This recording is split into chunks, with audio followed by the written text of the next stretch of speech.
Hey, happy Saturday, peeps. So this Saturday, we are going to a place called Ma Barker's Hideout in some place in Florida that starts with a O. I can't even say the name. If John was here, he would be able to pronounce it, but it's a Oka whatever, Florida, a small town in Florida. It turns out it's in Ocala, and we live right now in Ocala. So we are going to go to see this mobster's house. We watched the documentary last night. We watched the movie last night. Now we're going to go see it. We're so excited to have a tour. You actually have to schedule a tour of her home. So that's what we're doing today. Last Saturday, we were tent camping, and it was raining all day Saturday. So I did a video, but I didn't post it because it was just a little depressing. But we did get to see a bobcat last Saturday, and some birds, and some turtles. So it was pretty cool. So hopefully I'll do a nice video for that.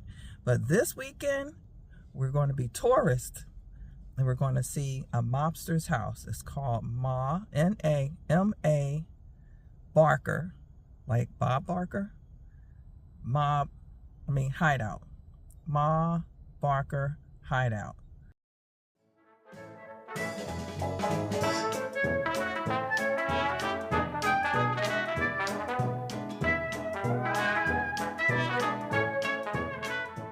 You've probably heard something about Ma Barker, 5-hour shootout with the FBI, 2,000 rounds fired into this house. Ma and Freddie Barker died in this house, and this house made national news when they floated it across the lake from its original location. First off, it was not the FBI. It was the Department of Investigation, who was right underneath the Justice Department, who was headed by J. Edgar Hoover, close enough to be FBI. This was 1935. FBI did not become official until January 1, 1936. So there you go. 5-hour shootout. It really started about 7 in the morning and ended somewhere around 9. But nobody went in the house till noon. So there's your other 3 hours. 2,000 rounds fired into this house. That is a long time rumor, gospel, myth. It's even kind of backed up by the great-great-grandson of the gentleman that built the house. His name was Carson Good. When they tried to sell this house, nobody was using this house since 2014. So they put it on the market with Sotheby's out of New York City. It's set on 9 acres over here on North Shore. And they was going to sell all the contents in the house, hoping somebody would make it into a museum.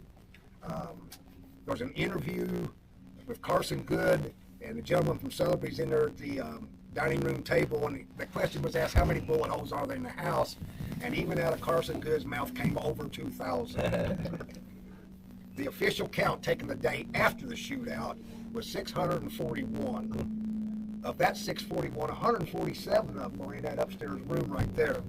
Of that 147, there's 9 high-powered rifle shots to Freddie's left shoulder and 3 rifle wounds to his head. Wow. 2 of them penetrated his skull.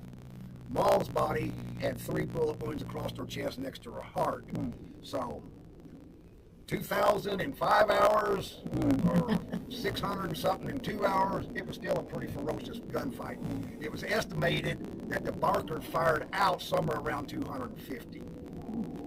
So now you know the truth about that. Yes, Ma and Freddie did die in this house, and yes, they floated this house across the lake. The house did not sell for $1 million. Later, some developers came along, and they just wanted that 9 acres over there of prime real estate right on the lake. So they ended up paying $750,000, and they did not want this house. They had already torn down a brick home that sat this way from the house. They were going to tear this house down. George Albright III, who was our county tax collector, grew up just down from this house, and he got involved in it. He went to the county commissioners and said, they will give us this house. The catch is we've got to have it off of that property over there in 30 days. Believe it or not, county government can work quickly. Within 30 days, they came up with somewhere between $230,000 and $260,000 and they got this house moved to this location. It was cheaper for them to float the house across the lake than it would be if they went around the roads. They was going to have to cut the house in two, take down several power lines, cut a bunch of trees. So they chose to float it across. How they did that was they had this makeshift barge, looked like a bunch of jigsaw puzzles of floating pieces, and they put these pneumatic remote control wheels under the house, and over there they could dig in the sand to get the wheels under it. Then they drove it up on this barge, and then a 16-foot John boat pushed it across the lake.